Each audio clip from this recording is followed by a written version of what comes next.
Can you think back to your first day at school? Do you remember what that was like? How you felt walking into the building, who you were going to meet, who was potentially going to be your friends, wanting to feel safe, wanting to feel accepted, wanting to feel a sense of belonging. We'd left the family home. I'll go back to that after, but now depending on our families, we might be really scared to leave our safe, comfortable family home, or we might be feeling very excited at this new place that lies ahead of us that could be our new family, our new home. We as human beings are not meant to live in isolation. We're meant to feel connected, okay? Our ancestors were in tribes, and it's not just human beings. Plants grow together, trees gravitate together, animals are in packs, are in flocks, are in shoals, schools of fish. We all need to feel a sense of belonging. And it's something that goes really, really deep and continues on through our adulthood, okay? I grew up not feeling like I belonged, right? I'm not alone in this, but for me it was a big, deep thing, and I didn't feel I fully related to the culture I was brought up in, because I was, at the minute I left the house, everything around me was different, with different messages of how to be. Then I'd go into school, I wasn't accepted by the people at school because I looked different, me and my sister and my brother, but I think it was a bit harder for me. Perhaps it felt that way. I was the first one going in there. There weren't many people. I wasn't accepted, and yet I didn't quite relate to what they were pigeonholing me in either, right? And then you go through school, and then many of my friends ended up in their teenage years getting into all sorts of trouble in gangs. Why? Because you want to be accepted, because you want to belong, because you want to be cool. So you thieve and you do crazy things, you know, because you want to be part of the gang. And then if you come from a culture where there's a strong religion, that can bind you together. And so what has a sense of belonging done for people who want to be accepted, and they go into certain religions in certain countries? Sometimes, I mean, for many people, you don't have a choice. You don't know any different. That historically your family has suffered so much, which is why you feel this inner anger and desire to do things that seem a bit crazy, all in the name of your belief and belonging to that certain religion. And religion has divided and caused so much pain and wars over the years.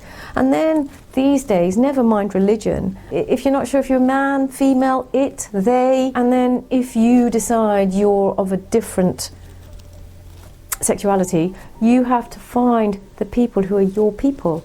You have to find acceptance. So belonging actually is all about acceptance. Do you all feel a sense of belonging in your workplace?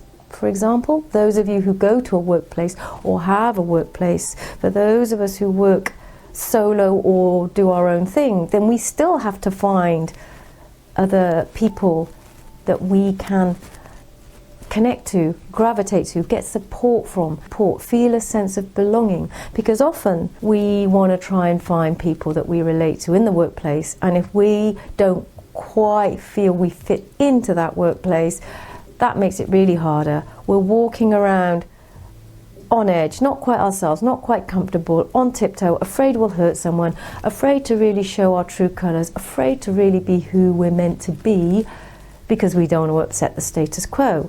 And at the same time, we don't quite feel like we want to fit in because it doesn't feel right. That's a hard place to be. Then if you are working solo, you don't want to work and feel isolated all the time, right? You want to connect with other peers, and they might not be your family or your closest members. Your family might not understand what you're doing. Your partner might understand what you're doing.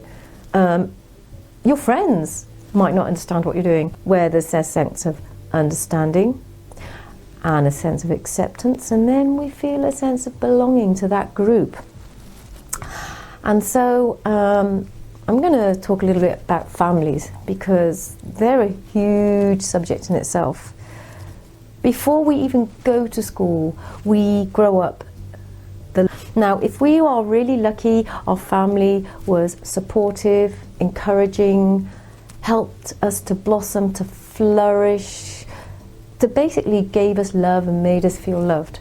And if that is our situation, we are one of the lucky ones. Many of us grew up in situations where we didn't feel loved or accepted by our families. And as we get older and we start to get our own ideas and sense of how we want to live our lives, our family might not accept that. And so I have friends whose families have rejected them. It's a very hard and painful place to be. And that's if we know who our families are even, you know. Some of us grew up and we actually never knew who our real parents were. Or we knew of them, but we never met them, we didn't know them, we didn't know anything about them. If we were lucky, we were adopted by loving parents, new parents, or we grew up in care, or we grew up on the streets. And if we grew up on the streets, well, what are we going to do? We're going to try and join a street gang to belong. So, what if you don't know your family or you don't feel connected to them? How can you feel a sense of belonging? I have another story of from long periods of travelling, and I've met people who've been on the road for a long time, who haven't returned to their home country for a long time. Often they have been, but it's not exclusively solo males. If they don't have their own families and they've been moving and travelling around for a long time, they're very lost. You know, you hear about people getting lost on your travels. I've been there, I got lost, right? When you're in a new place, new culture, new experiences, new people, you know, you've only got yourself to fall back on, right? And if you're not feeling strong within yourself, well, it might come a bit of cropper, and you'll end up feeling very lost. And you see it in these travellers' eyes. You see something very lost in their eyes. And so for me now, my family has shrunk. My biological family, if you like, has shrunk because I lost my parents. I'm very grateful I have two siblings. We lost our parents. And some people have said to me, oh, but you're an orphan now. And the minute they say that word, my whole body shrinks and recoils. It's like, what? I haven't been orphaned, because being orphaned means that you're cut off from life, right? Just because my parents are not on this plane anymore, I still have DNA from them. I still have my heritage, my culture. Now, for those of you who don't know your parents, you don't know where your DNA came from, you don't know your actual real heritage, your DNA is from this planet. Your DNA is from the universe. Your DNA is from humankind. Your DNA is from Homo sapiens, human nature, because ultimately we all came, depending on your thought, but we all came from somewhere, right? Chicken and egg story, right? If so many of us, so many of my friends who are British by passport, they've done their blood test and their ethnic origins are scattered from sometimes all over the world. You know, you might look completely white and Caucasian, but you might have a Chinese great-grandmother or a black great-great-grandfather, and yet you would never see it in your DNA now, in your genetic makeup, but it's there. And so for those of you who don't know who your parents are or where you've come from originally, you've come from planet Earth, right? We've all come from this place called planet Earth. And, you know, for those of us who don't have that sense of belonging in that sense, when I lost my parents, yes, there is my underlying structure and foundation and roots. Suddenly it feels like it's been torn away. But energetically, my parents are still here, out there. Energetically, I'm still connected to them. Energetically, you are all still connected. Through the quantum field, you're all energetically connected to the greater universe.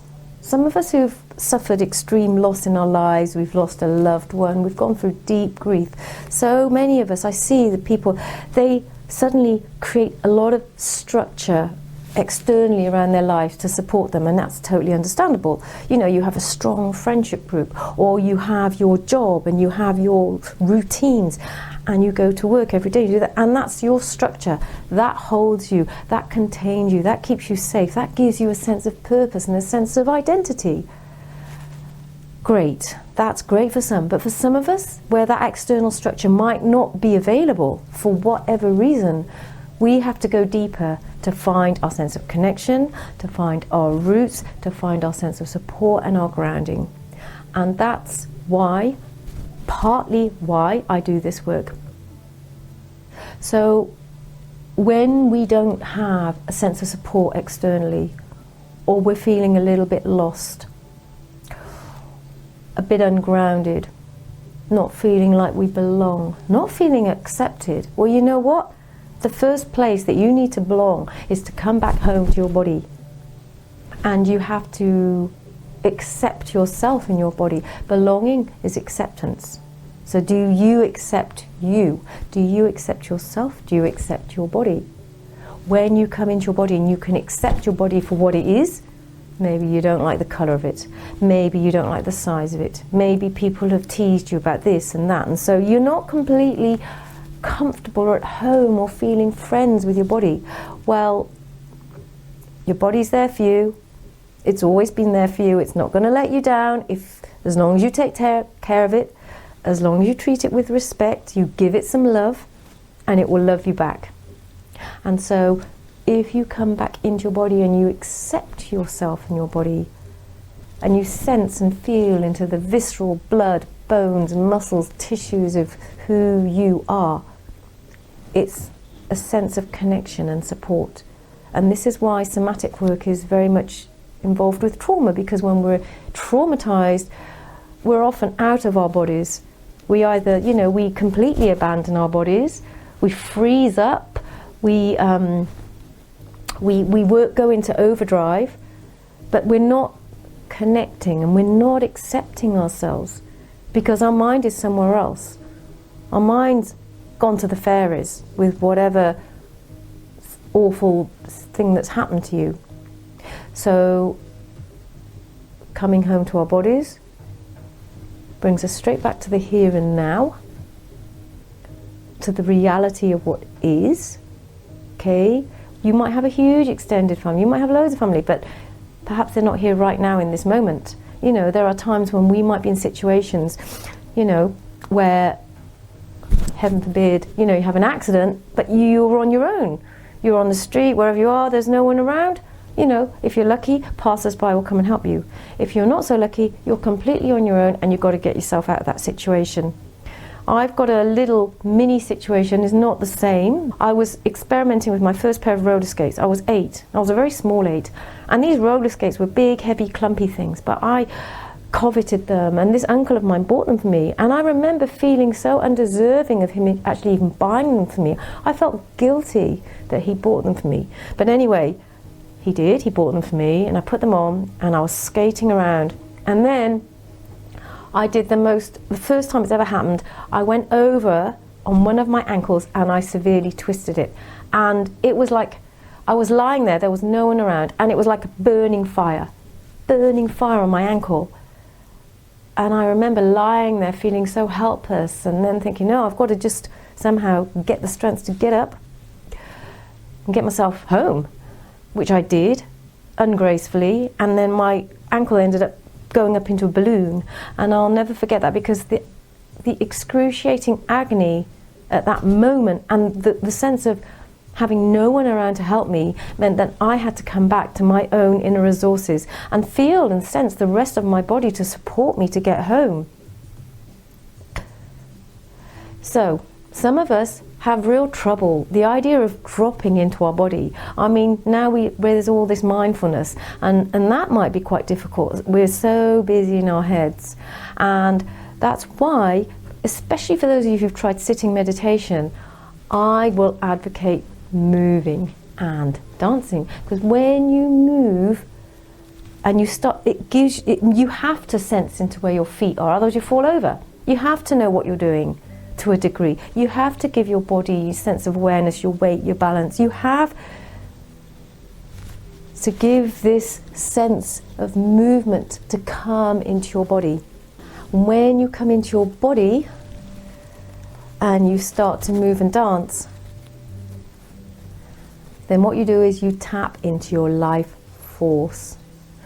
Life force is universal. Life force is everywhere around us. It is energy. That's what Reiki is. So when you move and you dance, you then access your life force. If you are interested to come home to your body, to really sense and feel it, to access your life force, to access your inner power, to ignite your passion again and your creativity, then join the Somatic Dance Challenge that I'm holding soon. Ignite your inner fire, reclaim your creativity and power. I will so look forward to supporting you on this journey of coming home to yourself. See you soon. Just join in the link. If this video has brought up anything for you, please comment. I'd love to hear, because you have a voice. You might have something important to say or to share, something that can help others. Maybe you've suffered in some way with a sense of what is belonging. Maybe you haven't been able to find a way, and I'd like to show you a way. So I hope this video has helped you in some way. Please do let me know how you found it. I'm going to be creating another video soon, so look out for it. It's going to be on shame. See you soon.